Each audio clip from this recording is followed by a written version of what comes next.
So, as the minister makes his way to the stage, ladies and gentlemen, we also do want to remind you and reinforce to you that today's conversations have reinforced one and a key central message, and that is Africa possesses the resources, Africa possesses the talent, and Africa possesses the market. The next chapter depends on collective action.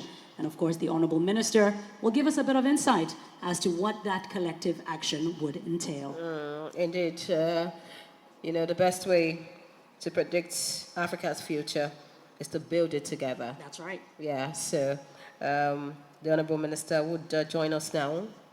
We hope that his aides could help us get him in the room, just so we can wrap up. And, of course, prepare for 2027. It's going to be a great time in 2027. From 2022 is gotten better. 2022 was good, 2023 became better, and now it's 2026. Looking forward to 2027. I'm excited already. Yes, and right. I know that many of us in this room would also be a part of that conversation next year. Yes, I can see the aides of the Honorable Minister coming in. So, of course, we have the Honorable Minister of Solid Minerals Development with us in the room. Please, let's rise. Yes, a mark of respect and honor for Dr. Oladele Alake, OON plus another national honor. I must add that. All right. Ladies and Thank gentlemen. you, Honorable Minister. Thank you for your time. Thank you for all that you do. Thank you for improving the sector. And we deeply appreciate you. Honorable Minister, I do not think you would sit. I think you would just come right up here to close this event and, of course, get us prepared for 2027. Please, a round of applause for Dr. Oladele Alake as he comes forward for the summit conclusion and declarations.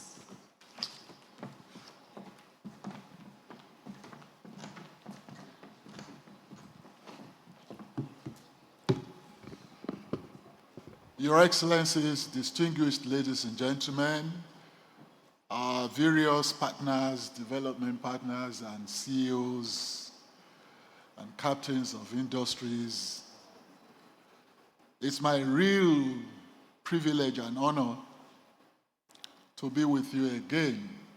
First of all, I must express our heartfelt appreciation to all of you for sparing your time to be with us this past 48 hours. For some, quite more than 48 hours.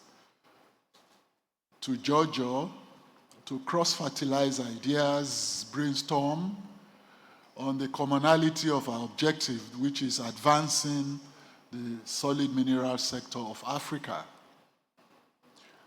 What has really transpired this past 48 hours has been quite robust and charting the course. It's left for us to steer the ship of solid minerals of Africa. You've succeeded in charting the course. Various ideas have been propounded, and the direction is really very clear. There is no argument about where we are headed. Of course, there's been some divergence of views about the modalities, the methodology of achieving these objectives. But there's one thing that we cannot shy away from, and that there is no divergence. There's actually a convergence of interests. And our interests in Africa are coterminous. We want to stop the exportation of prosperity and the importation of poverty. Like I said yesterday, that is the kernel of all our discussions. All other ideas, the technicalities expounded, and the various theories propounded are all geared towards achieving this singular objective of advancing the course of solid minerals and ensuring the efficiency of exploration, the efficacy of extraction, and of course, the judicious utilization of the accruing resources and revenues flowing in from this sector for the benefit of our various peoples of Africa and for future generations. And I always say that every epoch has its mandate.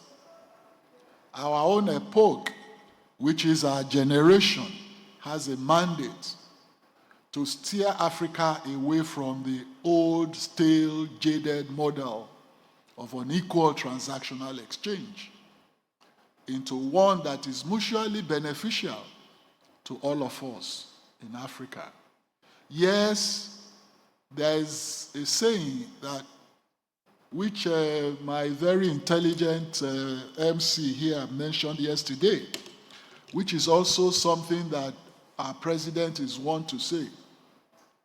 And I can confidently tell you that that phrase is really, really very common with our president whenever we're having strategy meetings and we want to aspire to something. And some of us will bring up the challenges, the obstacles. And the president will say, you know, there is nothing, no human endeavor, or no goals that you set for yourself without attendant challenges. But challenges are supposed to be surmounted, resolved, so that you can see clearly and toe the path of progress in achieving your objective. So, without challenges, actually life will be boring. So where there are no challenges, you must be careful. There could be booby traps. But when there are challenges, challenges are supposed not to discourage you, but to reinvigorate you, to charge your adrenaline into wanting to overcome those challenges. And when you do overcome the challenges, the victory is sweeter. So he says, power is not served a la carte, like she said yesterday. Power is never served a la carte. Shared prosperity is never served a la carte. We have to work assiduously to achieve this objective. And the challenges we are facing individually and collectively are meant to drive us, to propel us, to challenge us to achieving results for us in this generation and for the future generation of Africans. And I also always tell my people that where there are no challenges, you must initiate some challenges or simulate some challenges in order for you to overcome those challenges. And in the process of overcoming challenges, you are honing your skills for problem solving. I tell my staff, when they say, oh, this thing is difficult, it's never been done before, I said, that's exactly why we must do it. And that's exactly why we must move. Where we don't have challenges, we simulate challenges and overcome the challenges. For us in Africa, the challenges are multifarious and multifaceted. But for us to keep gnawing at it, moaning and groaning about these challenges without real solutions and without practicalizing those solutions, we will never move from this old model that we want to shift away from. So this platform of AFNIS 2026 has afforded us another opportunity to really lay out some of these challenges and proffer solutions to these challenges. I congratulate every one of you, the participants, the sponsors, the organizers, and everyone that has taken part in this AFNIS 2026. Your presence means Africa is serious in overcoming our challenges. And by Jove, we are going to overcome those challenges. And the results have started manifesting across the political, socio-economic firmament of Africa. We see it in the renewed interest of investors into the mining sector. We see these things in the manifestation of increase in revenues across borders, across countries. We see it in the renewed vigor and fervor of our various compatriots in achieving our stated goals and objectives. We will never be tired of laying out the challenges, but we will never grow weary of overcoming these challenges. For me, challenges are opportunities. Challenges must be converted into opportunities. And that's what we're doing here. That's what we've been doing for the past 2 days. And that's what we will continue to do. I enjoin all of you to imbibe this spirit of can-do. Our president also always alludes to this aphorism that what we need in leadership in Africa are people who are thinkers and doers. You must be able to think deeply, because it's through deep thinking that solutions are proffered. But that's just half of the coin. When you do the thinking, you proffer the solutions, you must be a doer. And that is pragmatism, practicalizing your solutions, putting these solutions on ground, putting the boots on ground with brains and with bronze. And believe me, those factors and variables of achievement, of progress, have never failed anywhere. Those developed societies, as I always say, didn't develop overnight. A lot of them have gone through the various phases. They've gone through the crucibles and throes of development. There's nothing we are going through either in Nigeria or in other parts of Africa in terms of re-engineering our socio-economic environment with its attendant associated pains and groans that are new. Some of these developed societies, if you are a student of history as I am, will know that they've gone through worse periods in their trajectory to arrive at where they are today. They are at the tertiary level of development. But we are at the elementary stage of development. So there are no shortcuts. We must go through the throes of development. We must go through the pains. But we must remain focused. We must never be distracted. And for you to be present for this AFNIS 2026 is a demonstration of that seriousness of purpose. I'm very comforted in the fact that everywhere I go in Africa for these mining events, the enthusiasm has been real, the zeal has been ideal, and the results have been showing. I thank you all for coming, for participating, for giving your best. The mental exercise that we've been going through is not in vain and is never going to be in vain. We have mapped out some achievables. In fact, the signing ceremonies that we had here are eloquent testimonies to stated objectives and achievement of goals.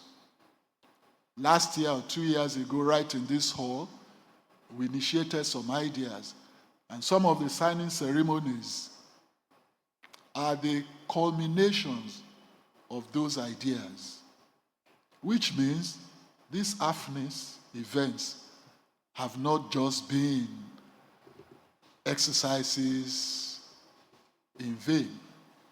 They've not just been talking shops. They have actually been platforms and avenues of results. We are looking forward to more results in the coming weeks, months, and years. And God sparing our lives, next year we will be here again to recount the achievements that we initiated at AFNIS 2026. I wish all of you Godspeed as you go back to your various destinations. And I want to leave you with this appeal that as we live here, we don't want everything to end here, not just in speeches, in addresses, in remarks, and in photographs. We need actualities. In my profession of journalism, a part of it is in broadcast. In broadcast journalism, TV, radio, and co. When a reporter brings you the story as an editor, you look at the story, which is the written word. Then you ask the reporter, where are the actualities? The actualities are the footages that would vividly illustrate the credibility of the stories. So by next year, we are looking forward to the actualities of those ideas that we've propounded here in the last 48 hours. Once again, I bring you deep appreciation from the President of Nigeria, President Bola Ahmed Tinubu, GCFR, and like my Secretary General of AMSG always asks, this GCFR, what's the meaning? And I said, the Grand Commander of the Federal Republic of Nigeria. And then he told me just before we got here that after the investiture ceremony here this afternoon, that I am now the commander of the African Mineral Strategy Group. So, MC, you should know that. Personally, I'm not someone who is given to appellations and titles and all that.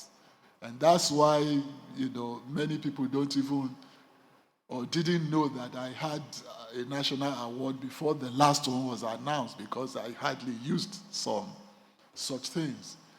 Because I've been told, and I was brought up by my parents, to appreciate the fact that the hood does not make the monk. But it is through the assiduity and celerity of your work that people will recognize you, not through the accumulation of titles and accolades. No. But what we've done here is not to acquire accolades. It's to actually put our money or mouth where our money is, or vice versa. Is to actually practicalize the ideas that we've been propounding. And it's actually to drive us to increase our vigor in achieving the best for the largest of the African population. We seek to improve our societies through purposeful leadership.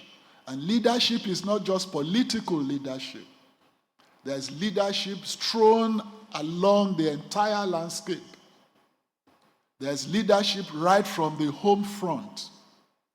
There's leadership at the community level, at the local or provincial governmental level, at state and national levels. So leadership is not just those who are at the top of the political echelon. Leadership begins from the home front.